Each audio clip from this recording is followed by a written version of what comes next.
No livro de Agostinho, ele fala que ele teve uma visão quando ele estudava sobre a Trindade. Agostinho ficou 2 anos tentando ali estipular uma teologia sobre a Trindade. E na hora que ele estava ali já quase no seu ápice, no seu esgotamento emocional, uma noite ele teve um sonho. E aí nesse sonho, Agostinho, ele caminhava na praia. E quando ele caminhava na praia, ele enxergou uma criança. Essa criança, ela tinha na mão uma concha. E ela ia correndo, pegava a água do mar e voltava para a praia e jogava a água que ela colocou na concha num buraco. E ela ficava repetindo isso diversas vezes. Agostinho chegou para aquela criança então e perguntou, falou: criança, o que você está fazendo? A criança respondeu para ele, falou: olha, eu estou tentando secar o mar. Eu estou tentando pegar toda a água que tem no mar. Agostinho então falou: mas você não está vendo que o tamanho do buraco é muito menor para a dimensão do oceano? A criança naquele momento muda de tom e o sonho toma outra proporção. Então aquela criança diz, falando assim: assim é o que você está tentando fazer, Agostinho. Você está tentando secar um assunto que você nunca vai conseguir compreender na totalidade. E está tentando acomodar dentro da sua limitação humana. No final da conclusão, o que Agostinho fala é que, depois de ter estudado muito, ter chegado a vários entendimentos, é que a doutrina da Trindade, ela é um mistério para nós. A nossa mente limitada não consegue compreender. Então eu não conseguiria falar isso em um domingo. Talvez ficaria raso. E aí eu conversando com o João, onde eu falei para ele: olha, mas o que eu tenho vontade então de fazer é falar sobre o ser de Deus. A pessoa de Deus. Quem é o Deus a quem nós servimos? E o que nós vamos falar aqui nessa manhã, ele serve para a Trindade como um todo. Porque o que nós estamos falando, vamos falar aqui, é de quem Deus é. E a nossa intenção é, de alguma forma, conseguir calar, talvez, os ídolos que construímos dentro de nós. Os espantalhos que construímos até agora dentro da nossa caminhada, do que talvez seja Deus. Amém? Glória a Deus. Quem está comigo, diga amém. Vou precisar um pouco da sua atenção nessa manhã. Prometo ser breve, mas na mesma proporção eu acho que vai ser um pouco intenso. Então eu vou pedir a sua compreensão aí. Queria começar lendo Gênesis, no capítulo 1, a partir do verso 26. Gênesis 1, 26.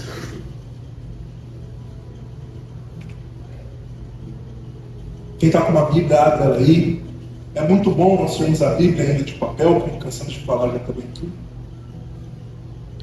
Gênesis 1, a partir do verso 26, diz o seguinte: então disse Deus: façamos o homem à nossa imagem, conforme a nossa semelhança. Domine ele sobre os peixes do mar, sobre as aves do céu, sobre os animais grandes de toda a terra, e sobre todos os pequenos animais que se movem rente ao chão. Criou Deus o homem à sua imagem, a imagem de Deus o criou. Homem e mulher os criou. Deus os abençoou e lhe disse: sejam férteis e multipliquem-se, encham e subjuguem a terra. Dominem sobre os peixes do mar, sobre as aves do céu e sobre todos os animais que se movem pela terra. Disse Deus: eis que lhe dou todas as plantas que nascem em toda a terra e produzem sementes, e todas as árvores que dão fruto com sementes. Elas servirão de alimento para vocês. E dou todos os vegetais como alimento a tudo o que tem em si fôlego de vida. A todas as aves do céu e a todas as criaturas que se movem rente ao chão. E assim foi. Aqui era para ser 31, mas eu deixei 30 ainda ali embaixo. E Deus viu tudo que havia feito, e tudo havia ficado muito bom. Passaram-se a tarde e a manhã. Esse foi o 6º dia. Pode abaixar um pouco aí, Gil. Deixar igual o outro. Queridos, vamos orar uma vez mais antes de começar? Feche seus olhos. Querido Deus, nós estamos aqui nessa manhã para falar da pessoa e o Deus que o Senhor se tornou para nós. Nós éramos rebeldes dentro do nosso pecado. A verdade é que não escolhemos o Senhor primeiro, ó Deus. E o pior ainda é que quando te conhecemos talvez um ídolo, um eco, um espantalho que algumas religiões criaram. Mas a verdade, ó Pai, é que como é libertador te conhecer na sua essência. Como é transformador te conhecer na sua totalidade, naquilo que podemos te conhecer, ó Deus. Como é sublime para nós, com um coração caído, conhecer um Deus tão amoroso. Então o que nós queremos fazer nessa manhã é falar um pouco do Senhor. É compartilhar em comunidade, em igreja, aquilo que o Senhor revelou para nós através da sua palavra. E que possamos te conhecer um pouco mais, ó Deus. Te amar um pouco mais. Te escolher, Senhor Deus, verdadeiramente. Em nome do Senhor Jesus. Amém e amém. Queridos, quando nós conhecemos uma pessoa, o primeiro ponto é tentar compreender ela naquilo que move ela, naquilo que faz ela andar, naquilo que faz ela caminhar. E nós acabamos de sair dentro de uma série ao qual nós falamos sobre a provisão de Deus. E quando compreendemos a doutrina da provisão e vamos ler novamente Gênesis 1, tudo muda. Tudo fica mais vivo, tudo fica mais belo, porque em Gênesis 1 compreendemos a providência do Senhor literalmente em ação. É Deus criando todas as coisas para as suas criaturas. É Deus mantendo o cuidado para aquele com o qual Ele há de amar ainda, porque ainda não tinha sido criado. É Deus demonstrando todo o seu poder naquilo que Ele fala acontecia. E quando nós lemos novamente também compreendemos que nós não somos feitos e não somos produtos do acaso.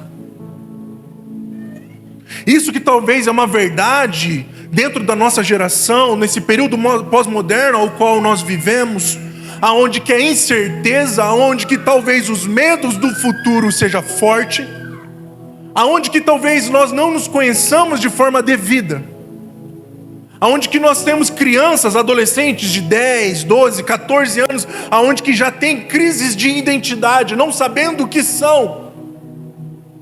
Quando nós lemos Gênesis 1, nós temos a convicção e a certeza que não somos frutos do acaso. Temos a certeza que nós não somos feitos a partir do meio ao qual nós vivemos. Temos a convicção de que confiamos e cremos que temos um Criador. E não só temos um Criador, como as Escrituras deixam claro que nós somos feitos à sua imagem e à sua semelhança. E aí também nós compreendemos que o homem tinha um propósito original. Mas veja, o homem ele só consegue exercer o seu propósito quando ele compreende de forma clara quem é aquele a quem ele é semelhante. Fez sentido o que eu falei? Nós só vamos conseguir desempenhar, exercer o nosso papel aqui na terra enquanto vivo, se compreendermos de forma clara a quem nós somos semelhantes. O que significa falar que somos feitos à imagem e à semelhança de Deus? E aí nisso também temos que compreender quais são os atributos e quais são os sentimentos que esse Deus ele tem. E isso vem de uma necessidade, de uma compreensão correta sobre a natureza de Deus, por dois motivos principais que eu coloquei aqui. O primeiro é a má interpretação de quem Deus é. Sabe aqueles vídeos que nós... Gil, pode baixar até mais um pouquinho ainda, que para mim está bem alto aqui. Sabe aqueles vídeos que nós vemos no Instagram, no TikTok, daquele cara que coloca uma cadeira e uma mesa no meio da rua e fala assim, mude minha forma de pensar? Se você chega num vídeo desse e o tema for o que é Deus para você, nós vamos ficar assustados com quantas definições diferentes de Deus nós vamos sair daquela conversa. E nisso nós temos a visão hoje de talvez alguns que Deus é um juiz mau. Ele é uma entidade cósmica, sádica, que tem prazer em julgar e fica esperando que o seu povo fale, para aquele momento falar assim: olha, agora você está condenado ao inferno. É um Deus que talvez fique ali só esperando você errar para poder te condenar. Outra visão é um Deus que criou todas as coisas, mas também abandonou aquilo que Ele criou. Agora Ele não tem mais vínculo nenhum com a sua criação. Ou seja, aquilo que acontece na terra é por conta do povo que está nela. Deus não tem interferência nenhuma naquilo que acontece. Uma outra visão bem famosa é a visão de um Deus que Ele é um avô bondoso. Um Deus de barba branca, que sempre sorri, que está esperando todo mundo. Afinal de contas, Deus é amor. E Ele a tudo aguarda, tudo espera. O amor de Deus passa por cima de tudo e todos. Nada importa, porque no final das contas o amor dele é mais forte. E nisso nós temos interpretações equivocadas de quem é o Deus que nós servimos. E a compreensão equivocada daquilo que nós servimos, daquilo que nós cremos, interfere diretamente naquilo que nós vivenciamos todos os dias, nas suas escolhas particulares. Porque quando a coisa aperta, quando você tem que fazer uma decisão moral, se você tiver uma interpretação equivocada de quem é o Deus que você serve, muitas vezes você vai pecar pela falta de entendimento.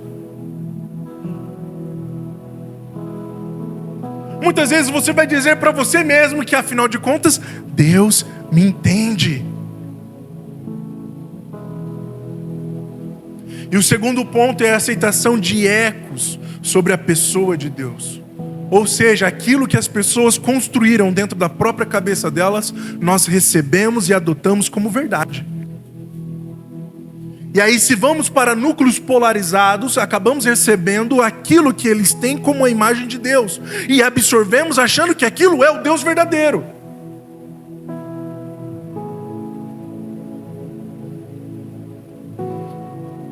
E eu, queridos, eu não sei se todos sabem, eu trabalho com programação. Desenvolvedor de sistema, aplicativos, software, essas coisas. E diariamente nós temos que fazer integrações. Nós temos que fazer comunicações com outros aplicativos, com outros sistemas. Uma das integrações que eu fiz foi com um sistema de GPS, aonde que o carro era vinculado a um GPS, então ele enviava quando trocava de marcha, quando freava, quando ligava, desligava, ele mandava a comunicação, e aí a gente recebia aquela comunicação e eu fiz um aplicativo que ali mostrava para o cliente. Ó, o teu carro acelerou, o teu carro parou, o teu carro ele saiu da área triangular, tudo isso daí é programação. Só que quando eu fui fazer a integração, existe uma coisa que se chama documentação. É um arquivo extenso de várias e várias páginas, onde uma pessoa gastou tempo e esforço para falar ali como que deveria ser aquela integração. Falando, ó, aqui nessa URL aqui, você vai pegar tal dado. Se você acessar tal link, você vai pegar outro dado. E eu vou te enviar nessa estrutura aqui, tudo bonitinho, formatado. E se tem uma coisa que irrita o programador que fez uma documentação, que passou horas ali se preocupando até com português para ficar bonitinho, colocando em várias línguas, português, inglês, espanhol, francês, é uma pessoa tentar fazer integração com o seu sistema sem acessar a sua documentação. Aí ela te manda mensagem falando assim, ó, tá dando erro aqui, cara, não tô conseguindo fazer. Eu falo, pô, mas você viu a documentação? Ah, não vi. Eu falei, pô, acessa lá, tal lugar, tá ali, tá bonitinho, tá documentado pra você, cara. Você consegue até testar lá dentro. Ah, beleza. Da meia hora o cara falou assim, ó, deu erro, eu testei aqui. Eu falei, pô, mas eu vi aqui que você não mandou do jeito que eu pedi, cara. Segue a documentação. Eu estou querendo dar esse exemplo bem tosco para dizer que, pô, nós temos uma documentação que o próprio Deus deixou para o seu povo. Algo claro, definido, que passou por gerações.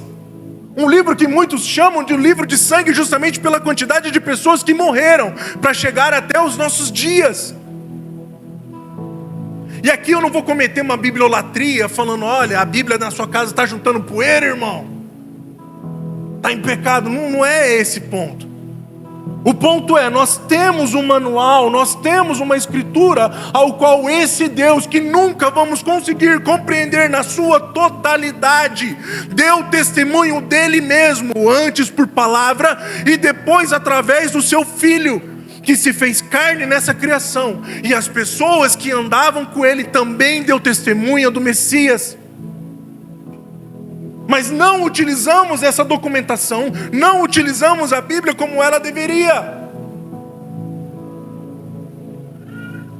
No final de contas, acabamos adotando a Bíblia como aquele versículo do dia que a gente comprava na Betel. Que todo dia eu vou lá, pego um versículo do dia, leio e falo, esse é o versículo para mim.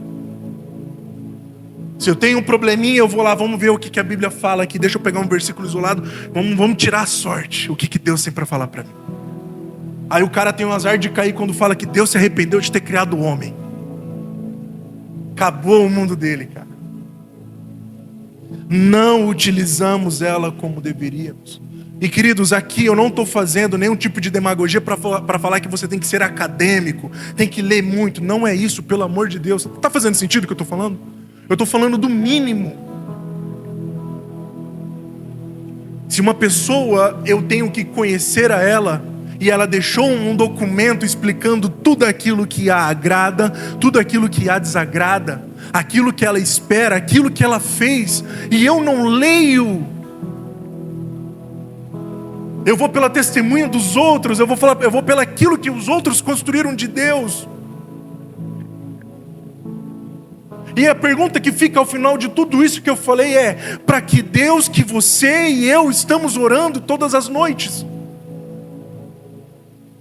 É o Deus apresentado que se mostrou através das Escrituras, ou é o espantalho, a idolatria, o ídolo que eu construí dentro de mim que eu chamo de Deus?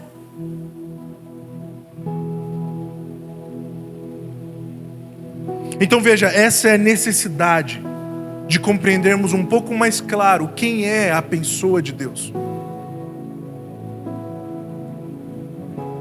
E a verdade é, como eu falei na oração, que depois que nós conhecemos esse Deus que as Escrituras dão testemunhos, não tem como ficarmos da mesma forma.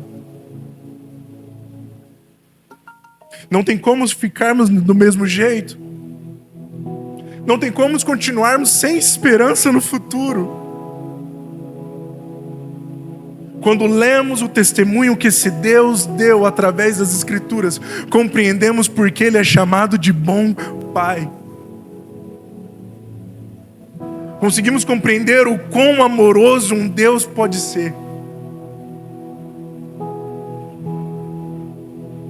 Conseguimos compreender o que Pedro falou na sua primeira carta, após dizer: vocês têm que mudar de vida, seguir em santidade. E no versículo 2 do capítulo 2 ele fala: porque vocês provaram o quão bom é Deus.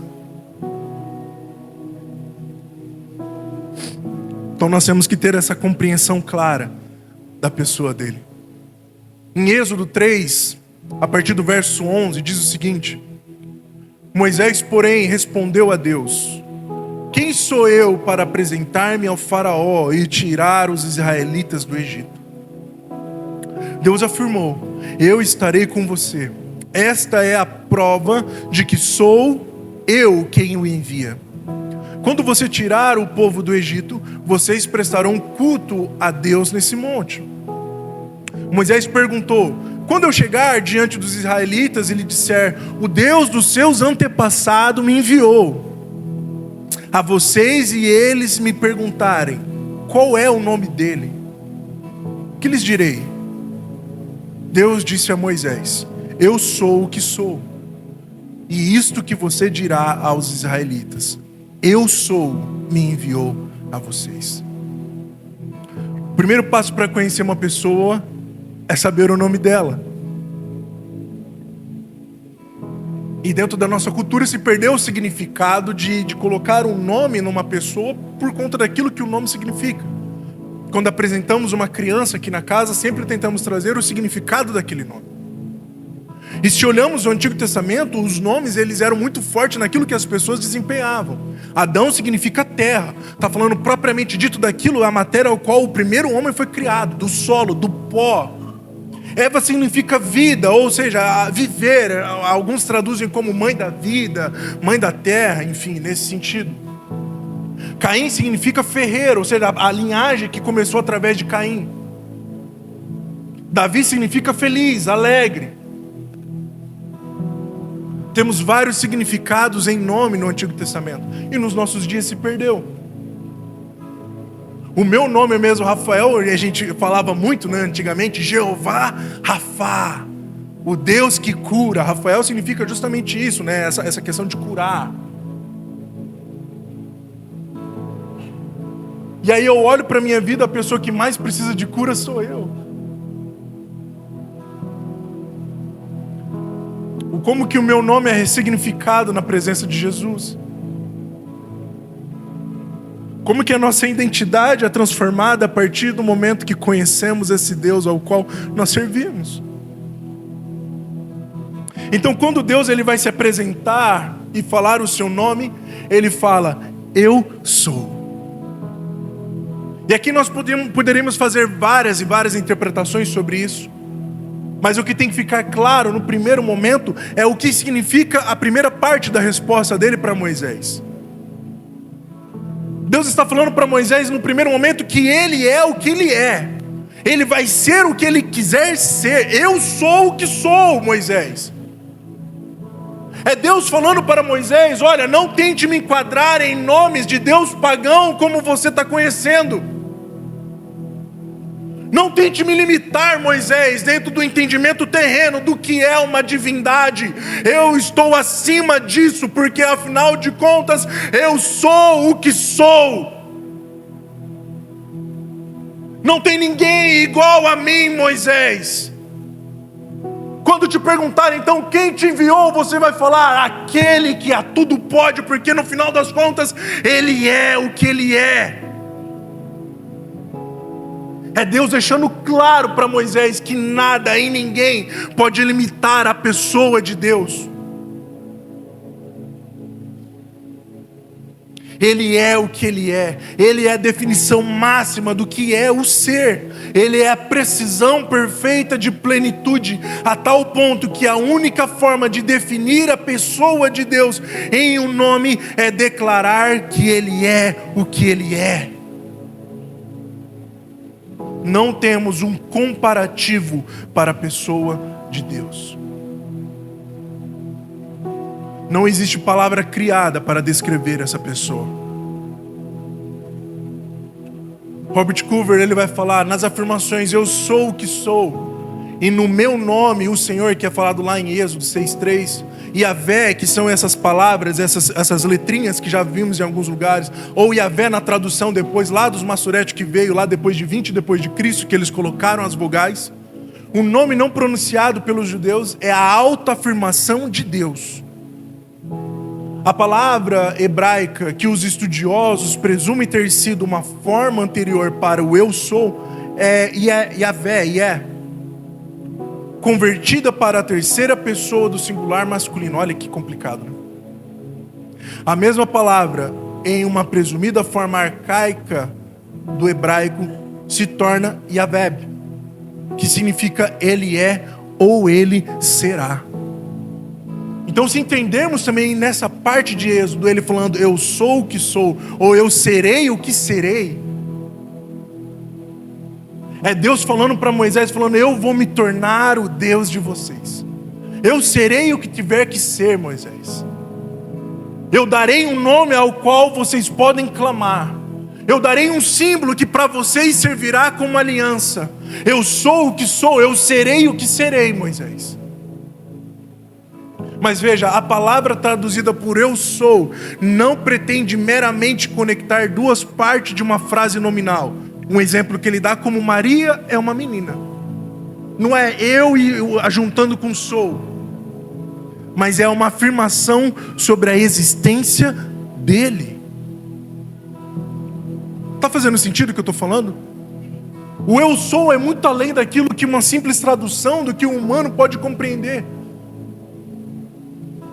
É a autoafirmação da imagem da pessoa de Deus.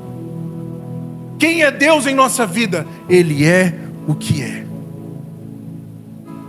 Deus não é amor. Amor está contido dele, mas o amor não é Deus. Deus não é justiça. A justiça está contida nele, mas a justiça não é Deus. Como que podemos resumir então Deus? A única forma de resumirmos a pessoa de Deus é falarmos: Ele é o que Ele é. Ele é o que Ele é. Aí nós poderemos partir para as vivências de cada um aqui em particular. Alguns vão dizer: Ele é especialista em consertar uma vida completamente acabada. Ele é aquela pessoa que trouxe dignidade novamente para a pessoa que eu sou. Quem é Deus para você, Rafael? Ele é aquela pessoa que me tirou dos quartos escuros da minha alma. Ele é o meu resgatador. Então, como nós poderemos resumir tudo isso? Eu sou. Ele é o que Ele é. Ele será o que Ele será. Ele vai ser o que Ele tiver que ser. Não podemos definir a pessoa de Deus. Então aqui, o eu sou, ele vai falar sobre a natureza irrestrita de Deus. Ele é isso. A única forma de declararmos quem é a pessoa de Deus é falando: Ele é o que Ele é. E depois a segunda parte da resposta de Deus a Moisés, ele fala: o eu sou me enviou. Fala sobre a segurança de podermos chamar aquele a quem somos feitos semelhantes. A segunda parte da resposta para Moisés é fantástica até para os nossos dias, queridos. Porque esse mesmo Deus que se autodeclara sendo o que Ele é o que Ele é. Eu sou o que sou, Moisés. Esse mesmo Deus deixa claro para a sua criação imperfeita: mas eu, mesmo sendo o que eu sou, estou com você, Moisés. Eu mesmo sendo uma pessoa completamente restrita, que a sua mente não consegue compreender, eu estou contigo, Moisés. Então, quando você for diante ao faraó, você vai poder falar: o eu sou me enviou. Eu sou servo de um Deus que a humanidade naquele período nunca sonhou em ver. Os deuses do Egito jamais poderiam ser comparados a esse Deus. E se você tem dúvida de quem eu digo que sou, faraó, eu vou endurecer o seu coração e vou provar para você o meu poder, e vou mostrar para você que quando eu quero libertar o meu povo, não existe homens e nem amarra que me segure, porque no final de tudo eu sou o que sou. Nada pode me deter. Então, quando nós falamos sobre essa semelhança a Deus, quando nos deparamos com a grandeza de Deus, também nos deparamos com o tamanho do estrago que foi a queda. Se somos feitos à imagem e à semelhança desse Deus, que não consegue ter uma definição humana clara, a única forma de não sermos injustos com esse Deus é falando que Ele é o que Ele é. Como que a sua criação, ao qual Ele disse que era boa, no final se tornou o que se tornou. Se somos a imagem e semelhança de Deus, quais atributos Ele compartilhou com a criação? E quão corrompidos esses atributos se tornaram por conta da queda? Quem está comigo ainda, diga amém.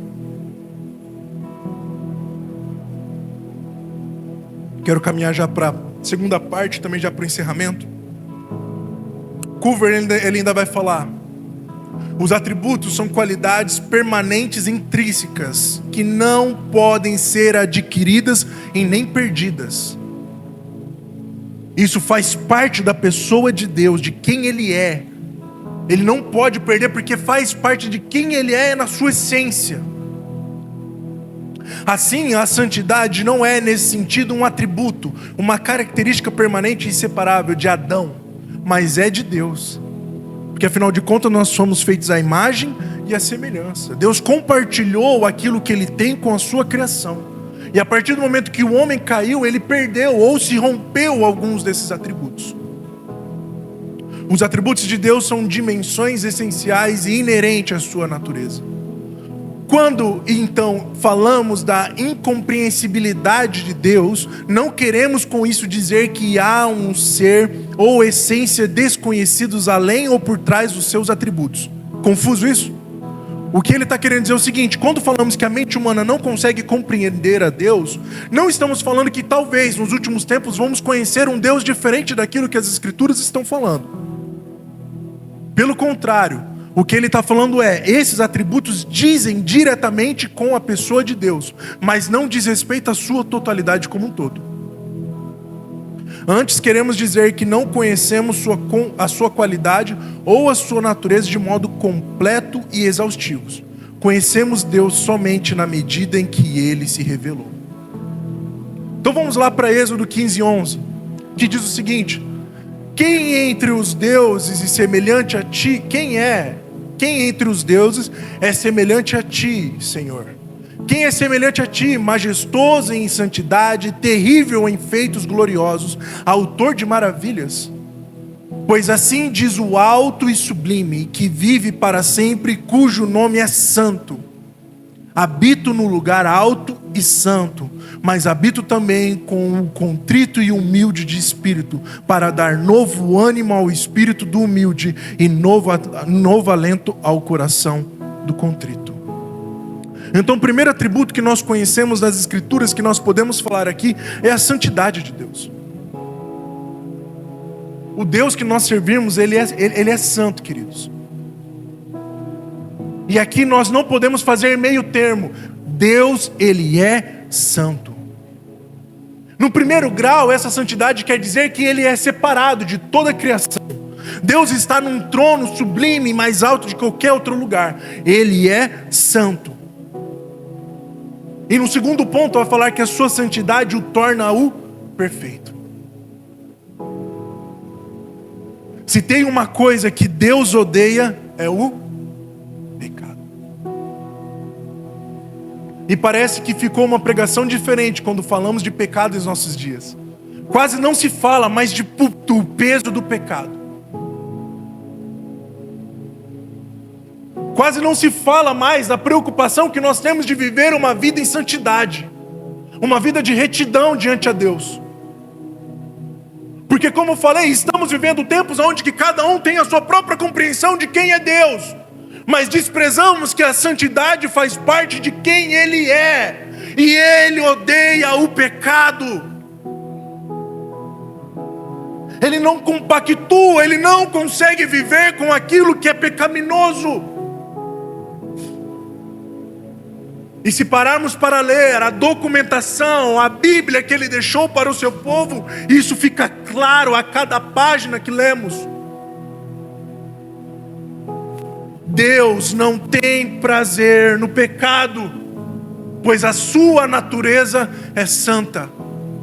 E aqui não conseguimos fazer meio termo. Porque afinal de contas foi por causa da santidade dele e o pecado que entrou no mundo que o seu filho morreu por todos. Então vamos estar apequenando o sacrifício de Deus se falarmos que tem um meio termo, que Deus compreende o pecado. Deus é santo. Quem está me entendendo? Ele é santo. Em 1 Pedro vai dizer: como filhos obedientes, não se deixem amoldar pelos maus desejos de outrora, quando viviam na ignorância. Mas assim como é santo aquele que os chamou, sejam santos vocês também em tudo o que fizerem. Pois está escrito: sejam santos porque eu sou santo. Isso está presente em todo o Novo Testamento, queridos. Se for ler Levíticos, também está presente. No Antigo Testamento também está presente. Mas o que nós enxergamos é ecos de um Deus completamente amoroso.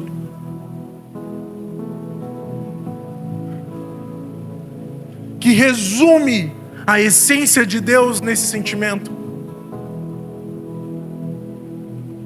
O nosso Deus é um Deus santo. não vamos diminuir o sacrifício da cruz que o Filho dele fez por nós. Porque afinal de contas, ele só o fez porque o homem nunca teria conseguido se livrar do seu pecado.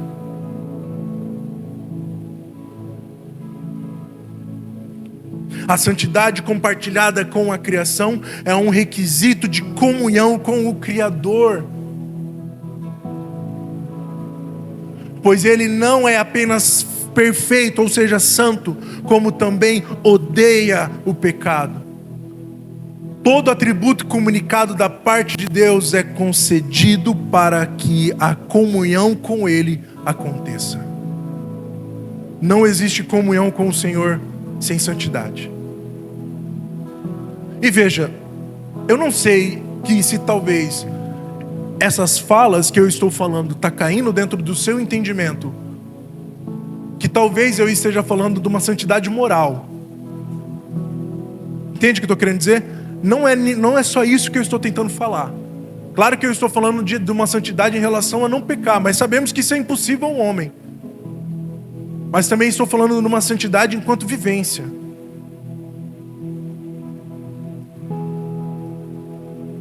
Porque afinal de contas, como eu falei, só há comunhão através da santidade. Salmos 11:7 vai dizer o seguinte: pois o Senhor é justo e ama a justiça. Os retos verão a sua face.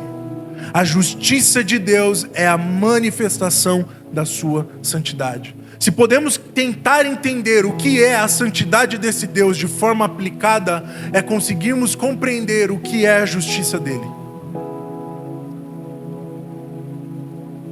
Deus é justo, e por ele ser santo que ele se torna justo.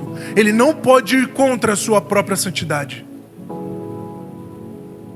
E por isso que o pecado, quando tentamos definir o que é um pecado, falamos que o pecado é toda transgressão contra as leis de Deus. Todo pecado, ele se torna pecado justamente porque transgredimos a justiça que ele estabeleceu por conta da sua santidade. É complicado isso que estou falando? Está fazendo sentido? Deus é justo porque ele é santo. E nos últimos dias ele há de ser justo também. Isso faz parte da natureza de quem ele é. N.T. Wright, ele vai dizer: este é um desejo humano universal. Ele está falando da justiça. Todos sabemos que as coisas estão fora de ordem. No mundo, no meu país, no seu país, na minha vizinhança e na sua. Na minha família e talvez na sua.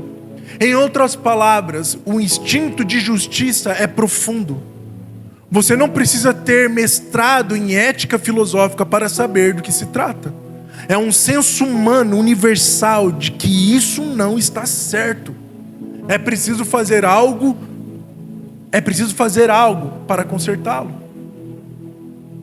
Assim como o amor, a santidade, tudo isso é intrínseco do ser humano porque fomos feitos à imagem e semelhança de Deus, a justiça também. Quantas vezes ligamos os jornais, vemos as notícias ou vivenciamos algo até mesmo no nosso dia a dia que falamos: isso não está certo. Ou a frase que uma familiar sempre fala para mim: isso não é justo.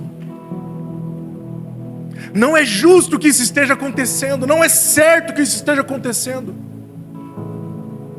Isso ninguém precisa falar pra gente. Se a gente for num parquinho onde tem várias crianças brincando, você vai ver isso sendo exercido de forma clara. Uma criança, ela se sente injustiçada quando uma outra criança entra na frente dela, quando alguém pega o brinquedo dela, ou quando alguém faz uma maldade com um colega dela. O senso de justiça está presente dentro de nós porque fomos feitos à imagem e à semelhança de Deus. Só que assim como a santidade foi rompida na queda, o senso de justiça também. E aí entramos numa justiça que eu coloquei 3 formas que exercemos dentro da queda. Uma justiça sem esperança, ou seja, enxergamos as injustiças no mundo e falamos: não tem mais jeito. É isso mesmo. Não temos mais a esperança naquilo que pode acontecer. O mundo está entregue à maldade. E se vivermos com uma justiça sem esperança, acabamos soltando frases que são frutos dessa justiça, falando: bandido bom é bandido morto. Se acreditamos numa justiça sem esperança, olhamos para as pessoas que cometeram transgressões humanas e falamos: essa pessoa não tem mais salvação. É melhor que essa pessoa morra logo. É uma justiça sem esperança. Depois é uma justiça egoísta, porque afinal de contas só sentimos a injustiça quando ela é conosco. Sentimos completamente injustiçado com algumas situações. Mas quando paramos para pensar alguns segundos, lembramos que também somos injustos com várias pessoas. E nem precisa ir muito longe. Talvez a nossa injustiça comece em casa mesmo. Com a pessoa que dormimos todos os dias, com os nossos filhos, com os nossos amigos. Porque afinal de contas a justiça ela só serve quando ela é aplicada sobre mim. Aí tem que ser justo. E o terceiro ponto é uma justiça excludente, não uma justiça restauradora. O que isso quer dizer? Quando alguém comete um erro, é mais fácil excluir do que restaurar. É mais fácil o isolamento do que o auxílio. E nenhuma dessas características de justiça responde à natureza de Deus. Porque, repita comigo, a justiça de Deus, ela é retributiva. Fala retributiva. Fala redentora. E fala restauradora. A justiça de Deus há de retribuir todas as obras. Isso fica claro para nós. As boas e as ruins. Ele não é um Deus injusto. A sua santidade não permite isso. O segundo ponto é que a justiça de Deus ela é redentora. De forma contrária, o homem nunca conseguiria ter sido justificado. A sua justiça justifica o homem. E o terceiro ponto é que a justiça de Deus, ela restaura todas as coisas. Ela não destrói e cria de novo. Ela não exclui e chama alguém que é melhor. Ela restaura todas as coisas. Partindo para o encerramento. João 3,16, talvez o versículo mais conhecido da Bíblia.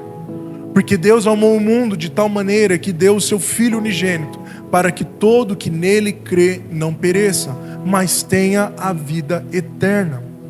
Veja, falar em amor em nossos tempos é complicado, pois a palavra em si carrega muitos significados. A gente já fez até uma série que eu falei mais ou menos sobre justamente isso. Porque se pararmos agora, neste momento, e eu der o microfone para cada um aqui e perguntar o que é o amor para você? Era a minha conversa ontem com a Renata. A Renata ela estava falando que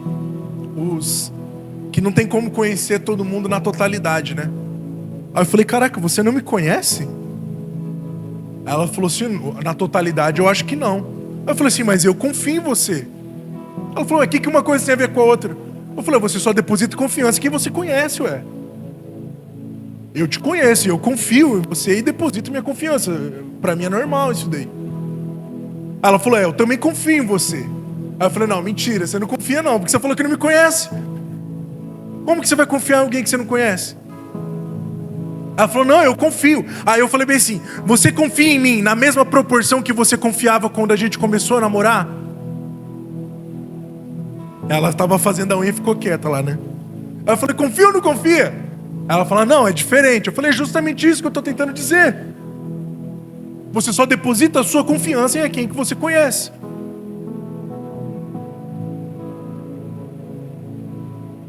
Aí ela estava assistindo um dorama, né, enquanto fazia a unha. Normal, a Renata normal. Aí ela estava assistindo, eu estava fazendo a palavra no note. Aí eu falei para ela, eu parei, fiquei olhando, eu falei assim, esse cara, ele é criminoso? Eu afirmei, né, eu falei, esse cara é criminoso. Ela olhou para mim com o cara feio, ela falou assim, você tá doido? Como assim, né? Aí falou, como que você sabe que ele não é? Você confia nele? Eu falei, mas você não conhece ele, como que você pode falar que ele não é? Aí ela ficou brava comigo, eu encerrei ali, porque senão, né? Já tava forçando a barra já ali, né? Mas a questão é, o amor, quando falamos nos nossos dias, ele é carregado de significado. Então quando falamos que Deus é amor, na maioria das vezes estamos tentando falar de um amor que é humano. Estamos tentando falar de uma concepção moderna do que é o amor. Estamos tentando falar de um sentimento que é uma resposta à maldade e à crueldade nos nossos dias, que se iniciou mais ou menos ali no período do final da Segunda Guerra Mundial.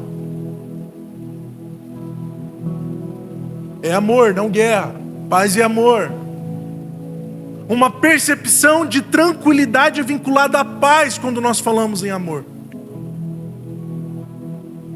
E não só isso, quando também falamos em amor, estamos falando também de algo que é estético, algo que nos traz paixão. Mas a definição do que é o amor de Deus não é nada disso. É um amor que está também interligado com o que é santo e com o que é justo. É um amor sacrificial. Porque Deus amou o mundo de tal maneira que entregou o seu Filho. Por amor ao mundo, Ele entregou o seu Filho. Então não faz sentido em nossos tempos falarmos que então agora por causa do amor Ele passa o pano para tudo, porque afinal de contas Ele também é justo e santo. Ele não pode se contradizer. E como eu falei, muito menos diminuir o seu ato de amor entregando o seu próprio Filho. Então, pelo amor de Deus, não trate Deus apenas como esse senhorzinho que é bondoso, mas lembre que Ele também é Senhor sobre todas as coisas. Que nos últimos tempos Ele há de se apresentar como eu sou o que sou. De que Ele não se dobra a ninguém, muito menos a sua sensação de injustiça.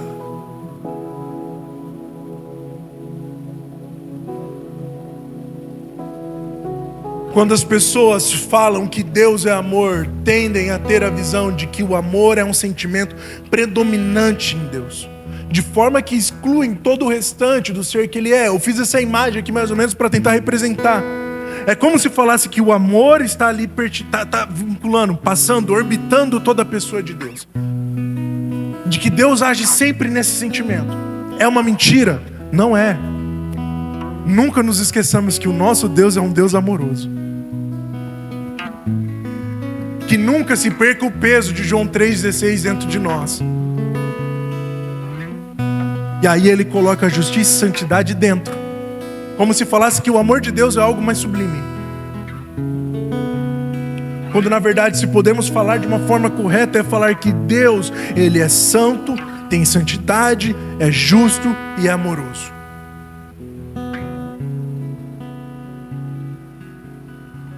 Primeiro João, capítulo 4, diz o seguinte: amados, amemos uns aos outros, porque o amor procede de Deus, e de todo aquele que ama e é nascido de Deus e conhece a Deus. Quem não ama não conhece a Deus, pois Deus é amor. Note quantas vezes aqui está se falando Deus e amor. E nós conhecemos o amor e cremos nesse amor porque Deus tem por nós. Deus é amor. É aquele que permanece no amor, aquele que permanece no amor, permanece em Deus, e Deus permanece nele.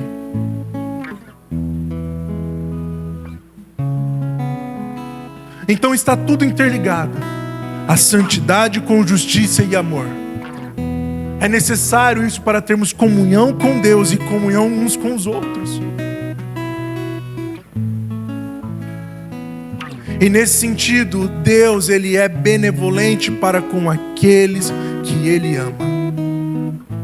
Deus é amor, mas temos que ter a clara definição do que é o amor, de que o amor não é Deus, Ele continua sendo justo e santo.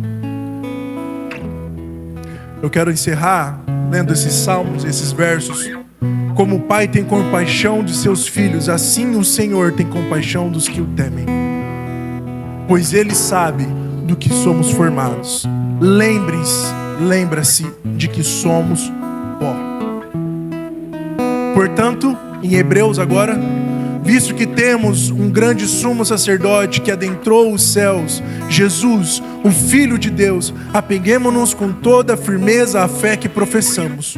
Pois não temos um sumo sacerdote que não possa compadecer-se das nossas fraquezas, mas sim alguém que, como nós, passou por todo tipo de tentação, porém sem pecado.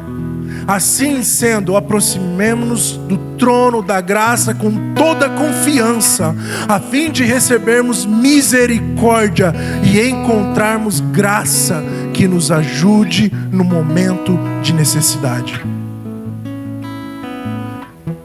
Se a justiça é uma aplicação da santidade, a misericórdia é uma aplicação do amor de Deus. Temos a compreensão clara de talvez do que não é o amor agora, mas nunca podemos esquecer que a misericórdia do Senhor se renova todas as manhãs. Como eu falei no começo, Ele não é um juiz mau que fica esperando você errar. Pelo contrário, Ele é um Pai amoroso que te aguarda. E através da sua santidade, através da sua justiça e do seu amor, a sua misericórdia nos atinge. E aí sim podemos lutar contra a nossa natureza pecaminosa. Não é pela força do nosso braço. Então, quando falamos que somos feitos à imagem e à semelhança de Deus, estamos falando que dentro de nós há essas 4 características: santidade, justiça, amor e misericórdia. Recebemos isso do nosso Deus e transmitimos isso ao nosso próximo. Então, como podemos falar do pecado para um pecador sem misericórdia? Como podemos falar de um amor divino com algum tipo de terror e temor na pessoa? Que a natureza de Deus seja regenerada e restaurada cada vez mais dentro de nós, através do seu Santo Espírito. Glória a Deus. Se coloque de pé, vamos orar um momento.